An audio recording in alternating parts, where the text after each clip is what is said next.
Part 2, How to Handle Difficult Thoughts and Feelings. Chapter 5, How to Drop an Anchor. Have you ever experienced an emotional storm? Distressing thoughts whirling through your mind like leaves tossed into a gale.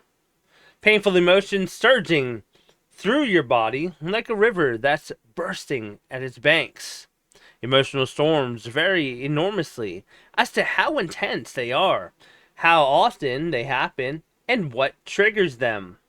They can include any combination of thoughts and feelings you can imagine: anger, anxiety, sadness, loneliness, guilt, shame, worries, judgment, traumatic memories, terrifying images, painful sensations, intense urges. You name it. But whatever the nature of the emotional storm, one thing is for sure: it readily sweeps us away. There are two main ways to respond to emotional storms: obey and struggle. In obey mode, the storm totally controls us. And in struggle mode, we do whatever we can to make it go away. And often, we both obey and struggle simultaneously.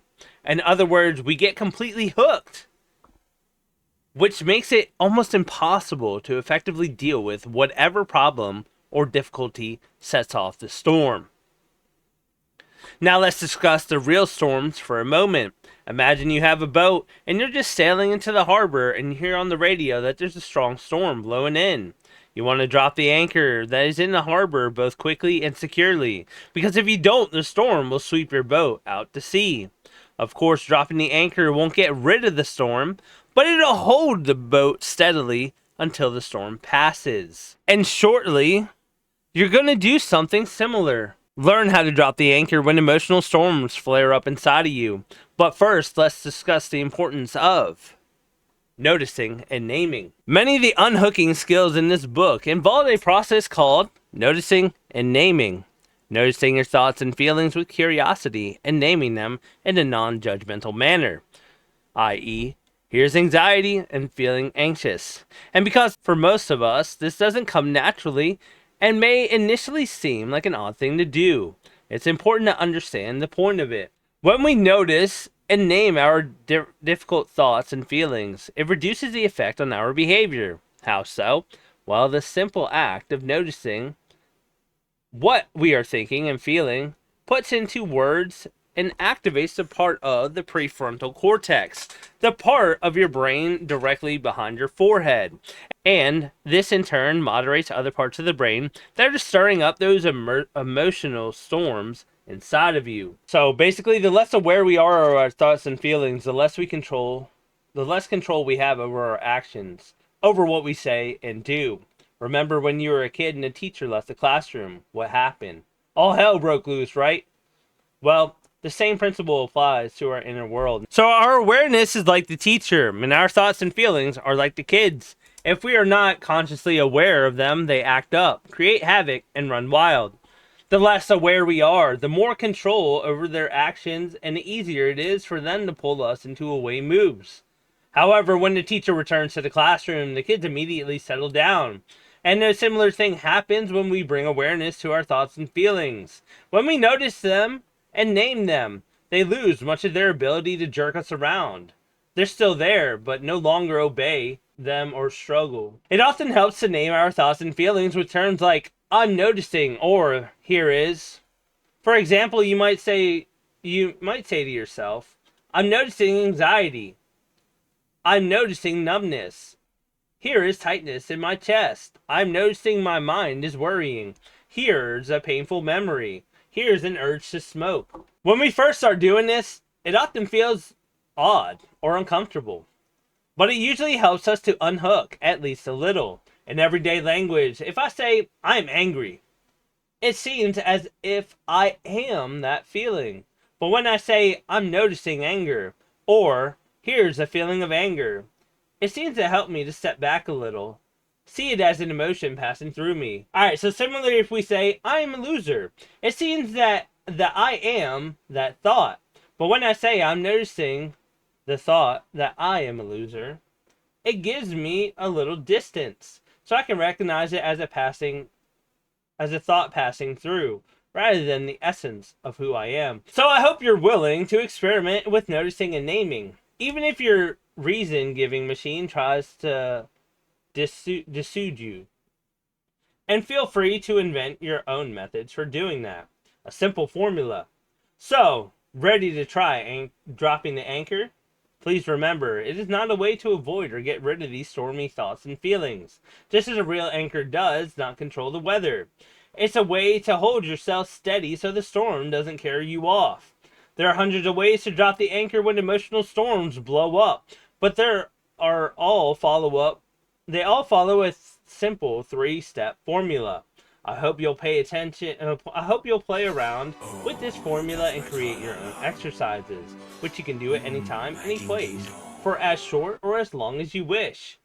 You can remember it with the acronym ACE. Alright, so A is acknowledge your thoughts and feelings. C, connect with your body. And E, engage in what you are doing. Let's run through this exercise now, and I'll explain the steps as you do them. Before starting, take a few moments to reflect on something that's difficult in your life today. And you see it as you tap into some anxiety, sadness, guilt, anger, loneliness, or other difficult thoughts and feelings. So you've got some material to work with. If you're unable to do that, it's not a huge problem. You can practice this exercise no matter how you're feeling, calm, relaxed, or cheerful, bored, depressed, or numb. But the results will be more obvious if you're somewhat distressed when you do it. Alright, so A is acknowledge your thoughts and feelings. Young children are naturally curious about the world. They can stare with utter fascination at a bird, flower, or caterpillar that the adults around them barely register. Tap into that childlike sense of curiosity to notice what is going on in your inner world. Acknowledge whatever is showing up inside of you, thoughts, feelings, including numbness, memories, sensation, or urges. Note, some people find it easier to notice thoughts than feelings. Others find the opposite. Start by noticing whatever is easiest for you, then tackle the hardest part. And if you only notice one or the other, then that's fine for now.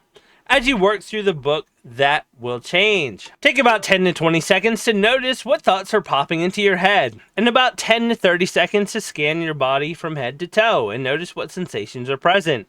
As you're doing that, use a term like, I am noticing, or here is, to name whatever you notice. For example, here's a feeling of anger. I'm noticing thoughts about feeling worthless. The aim here is to acknowledge your thoughts and feelings without obeying them or without struggling against them. Remember how you stopped pushing that book away and instead placed it on your lap in the previous chapter? Well, this is the first small step of that process. It is just a first step, mind you, and a small one. There are many more to follow, so please be patient. What you're aiming to do is simply acknowledge that here and now, in this moment, these thoughts and feelings are present. Neither obeying them nor struggling against them. Notice and name them, and that is all. Please do this for at least 20 to 30 seconds. That's the bare minimum. Take much longer if you prefer before reading on. C. Connect with your body. Now, keep acknowledging your thoughts and feelings and simultaneously connect with your physical body. If you're find your own way of doing this, as everyone differs in terms of what is most useful. Below are some suggestions to play with, but please freely modify them or come up with alternatives that suit you better. Slowly and gently push your feet onto the floor. Slowly and gently straighten up your back and spine. Slowly press your hands together, touching only at the fingertips. So slowly and gently stretch out your arms, stretch your neck, and roll your shoulders. Now, if there are limits to what you can do with your body because of illness, injury, or chronic pain, or if there are parts of your body that you don't want to focus on, then modify this exercise to suit your needs. You may prefer to slowly and gently breathe in and out. In ultra slow motion, like the Matrix, ever so gently adjust your position in your chair or bed to one that's more comfortable, really noticing what muscles you use. Slowly and gently raise your eyebrows as high as you can, and then lower them. Use your creativity, anything that you can do to help you get in tune with some parts of your body. From tapping your fingers or wiggling your toes is good. You could push your palms hard against each other and feel the muscles contract in your neck, arms, and shoulders. Press your arms down into the chair or firmly massage the back of your neck and scalp. Slowly look around the room and notice how you're using your neck, head, and eyes. Slowly stretch or do a yoga move. Twiddle your thumbs, cup your hands, give yourself a hug, slide your hands down over your knees, or hundreds of other possibilities. If you're around other people, if you don't want them to know what you're doing, simply straighten up your spine and push your feet into the floor. Remember, you're not trying to get rid of these difficult thoughts and feelings. Anchors don't make the storms go away, nor are you trying to distract yourself. The aim is to acknowledge your thoughts and feelings, and at the same time, tune into and actively move your body. The reason for this is to give you more control over your physical actions, over what you want to do with your arms, hands, legs, feet, face, and mouth, so you can act more effectively while the emotional storm continues to rage. Please do this now before reading on. Acknowledge your thoughts and feelings and connect with your body for at least 10 to 20 seconds. Again, that is the bare minimum, but take as long as you like. E. Engage in what you are doing. Continue to acknowledge your thoughts and feelings and connect with your body. As you are doing so, get a sense of where you are and what is going on. And then, focus your attention on the activity you are doing. Again, the idea is to be creative. Find your own methods for doing this. But here are some suggestions to play around with. Look at the room and notice 5 things that you can see. So notice 3 or 4 things that you can hear. Notice what you can smell, taste, and sense inside of your nose and mouth. Notice what you are doing. Please do this now and take 10 to 20 seconds, the bare minimum, to notice the world around you. And then bring your full attention back to your current activity of reading this book. Well done. Now please run through the A steps again. Acknowledge your thoughts and feelings. Connect with your body. Engage in what you are doing. Take at least 10 to 15 seconds for each step, but more if preferred. You're doing really well. Now run through the ACE a 3rd time. Again, take 10 to 15 seconds or more for each step. And now a 4th and final time. Take 10 to 15 seconds or more for each step. Finish the exercise by giving your full attention to the activity that you're doing, which in this case is reading a book. So what happened for you? Hopefully you experienced at least some of the following. Although your thoughts and feelings probably didn't change much, you were able to separate a little from them, to step back and notice them, instead of getting swept away by them. You were less pushed around, bothered, or impacted by them. You were able to feel and move your body more readily. A greater sense of control over your physical actions. You were more present, alert, and awake. You had a greater awareness of where you are, what you are doing, and what you're thinking and feeling. You had a sense of disentangling yourself from your thoughts. If none of that happened, or if you had problems, please see the troubleshooting section at the end of this chapter. And if your difficult thoughts and feelings reduced or disappeared, well, that's a lucky bonus, not the aim, as we'll discuss shortly. It's not working! This isn't working, said Carl when I took him through this exercise above. What do you mean by not working, I asked. I do not feel any better, he said. It's not making these feelings go away. Yes, that is not the aim of it, I replied. Comments like Carl's are incredibly common when people are new to this approach. Even after listing all of their struggle strategies and realizing the costs on their health and well-being, even after learning about the dropping the struggle and how this reduces the impact of difficult thoughts and feelings without trying to avoid or get rid of them, and even despite knowing that anchors don't control storms. Yes, even after all of that, for many people, this new way of responding to thoughts and feelings still takes a while to sink in. So if you're one of them, that is completely normal. When I was new to this approach, it took a while for me to get it too. This is only to be expected. It's such a radically different way of responding. Like Carl, Most people initially misunderstand the point of dropping the anchor and try to use it as yet another struggle strategy. But that's a recipe for failure and disappointment. Recipe for disaster. This isn't some clever way to control your feelings. The aims of it are to gain more control over our physical actions so that we can act more effectively when difficult thoughts and feelings are present. To reduce the influence of our thoughts and feelings when we are on autopilot, they jerk us around like a puppet on a string, obey mode. When you're consciously aware of them, acknowledging them with curiosity, they lose much of their control over us. To interrupt worrying, rumination, obsessing, or any other way we get lost inside of our heads. To interrupt our away moves. To short-circuit problematic behaviors that take us away from the life we are trying to build. To help us focus and refocus our attention on the task or activity that we are doing, especially if we're disengaged on autopilot or getting pulled out of it by our thoughts and feelings. This is why the exercise ends with the instruction to give your full attention to what you are doing. There are other benefits too, which we'll cover later in this book. But first I need to highlight something very important. Distraction is not the aim. The word distraction comes from the Latin distrahere, which means to draw away from. Distraction techniques are struggle strategies, where the main aim is to take your attention away from unwanted thoughts and feelings. When dropping the anchor, we do the very opposite. We actively notice the thoughts and feelings and emotions, sensations, urges, and memories that are present. And we attempt to distract ourselves to try to get away from these unwanted inner experiences, ignore them, pretend they aren't there. This is simply another form of struggling with them. When you stop pushing that book away and rest it on your lap, you didn't try to ignore it or pretend it wasn't there. Distraction isn't wrong or bad, but hey, you already know how to do it.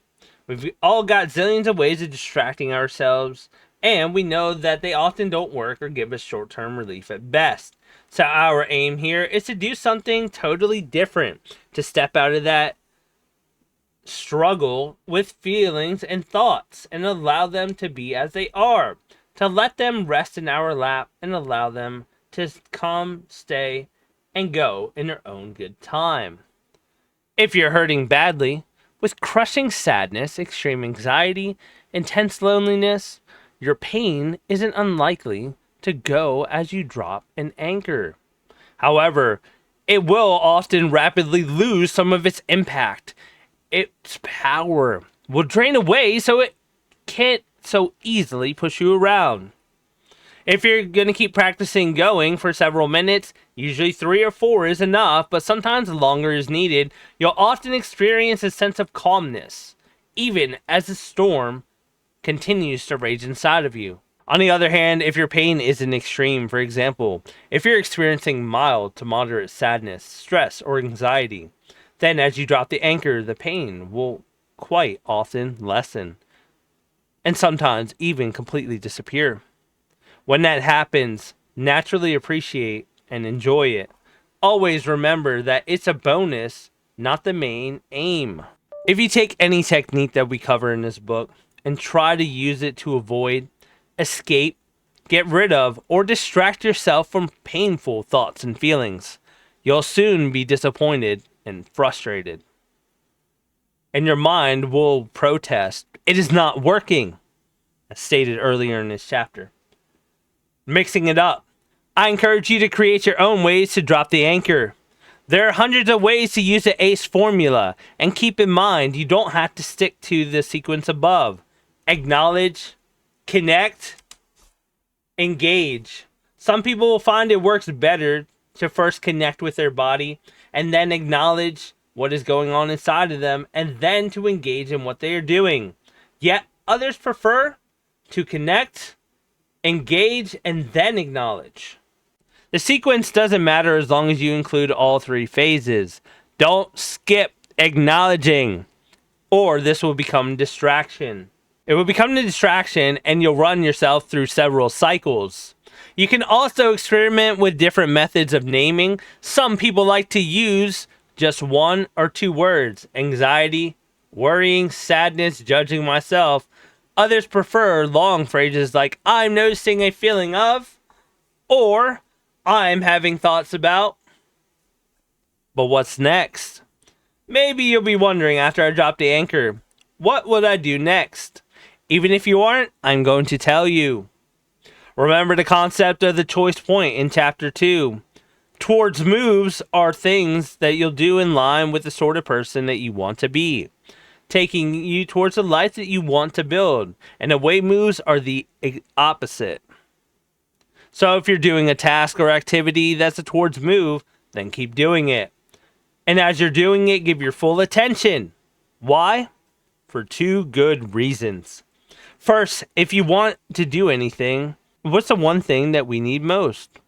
It's not skills, knowledge, experience, or talent, although all those things help. What we need most is the ability to keep our attention on the task. It doesn't matter how skilled, knowledgeable, experienced, or talented you are. If you cannot stay focused on what you're doing, you won't do it well. This is what elite athletes mean when after an unexpected poor performance, they say, my head wasn't in the game. But this doesn't apply to sports people. It applies to all of us, whatever we are doing, whether driving a car, cooking dinner, making love, playing football, studying, working out at the gym, supervising the kids, reading a book, or working at a job. If we're disengaged, unfocused, distracted, on autopilot, or simply going through the motions, we will not do these things well. So the second good reason to give our full attention to the activity that we are doing is that so we can make the most out of it. Basically, the less attention that we are giving to what we are doing, the less satisfied or pleasure we get from doing it, for reasons we'll explore later. So, if after dropping the anchor, you're currently doing a towards move, give your full attention to the activity. But if you're doing an away move, then stop that activity and switch to a new one that's a towards move. Of course, that's a whole lot easier said than done, especially if at this point you can't even think of any towards moves. But rest assured, by the time you reach the end of this book, you'll have plenty of towards moves to up your sleeve. And if you're practicing your new skills, you'll readily be available to make this kind of switches. When and where. The more we practicing dropping the anchor, the better. Ideally, we want to get in as much practice as possible during milder emotional weather to ensure that we're well prepared to handle these storms. So run through the steps of ACE repeatedly throughout the day whenever you're mild or moderately stressed, anxious, angry, irritable, worried, or sad. Then as your skills improve, test them out in harsher weather conditions. It might take a while, but with continued practice, you'll find that you can drop an anchor even in the roughest of storms. But you do have to practice. Just reading about it will not help. Also, practice this anytime you're unfocused, distracted, or on autopilot to help you refocus and engage. Similarly, when you're feeling sluggish, drained, lethargic, or like you can't be bothered with anything, to help you to wake up, energize, and regain control of your actions. The great thing about this exercise is that they're so incredibly easy to fit in your daily routine, you can do them at any time, anywhere, as long as you wish. A 30-second version while you're stopped at a red light, or a 1-minute version first thing when you get out of bed. A 2-minute version while you're waiting in a slow-moving line, or a 3-minute version during your lunch break. You can even do it while you're lying in bed. The more you do this, the better. If you can notch up 10 minutes a day, that is great. 20 is even better. But even just 1 minute is better than nothing.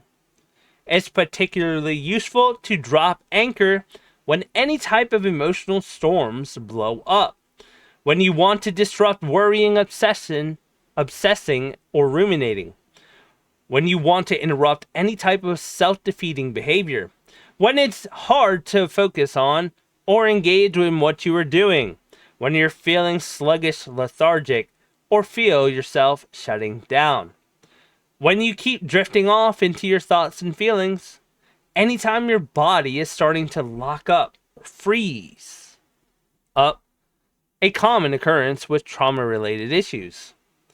When distressing or traumatic memories arise, when strong addictive cravings or urges arise, whenever you want to get out of obey or struggle mode. This is just one of many unhooking skills that we are going to cover in this book. You may not notice much benefit at first, or you may notice a dramatic difference rapidly, or you may be somewhere in between those extremes. But if you practice this regularly and often, even just for a few minutes a day, over time, it will pay big dividends.